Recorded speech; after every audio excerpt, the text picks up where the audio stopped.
Feliç Sant Jordi! Soc la Goreti Mallorquí des de l'àrea de gestió científica del Bio i us volia parlar d'una història que he escrit i que s'ha publicat a aquesta revista, Paraules que curen, publicada per l'Associació de Diabètics de Catalunya.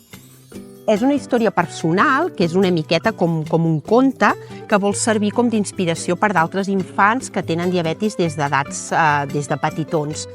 Llavors, la meva germana i jo fa 46 anys que tenim diabetis, vam debutar als 3 anys, i llavors l'Associació de Diabètics de Catalunya organitza aquests campaments en els quals podem anar i podem aprendre el que implica el maneig d'aquesta condició, comptar carbohidrats, comptar dosis d'insulina.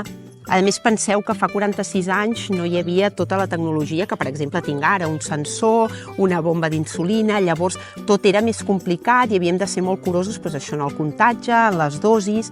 Llavors també aquest conte, aquesta història personal, volia també agrair molt fortament a les nutricionistes i educadores en diabetis, la Carme Sunyol i la Marina Paretas, que ens han acompanyat durant aquest trajecte, juntament amb els endocrins, el doctor Pla i d'altres professionals que ens han acompanyat i que han permès que a l'hora que jugaven i ens ho passaven bé, doncs també apreníem. I d'aquí la meva idea de publicar-ho per poder inspirar o ajudar d'altres famílies.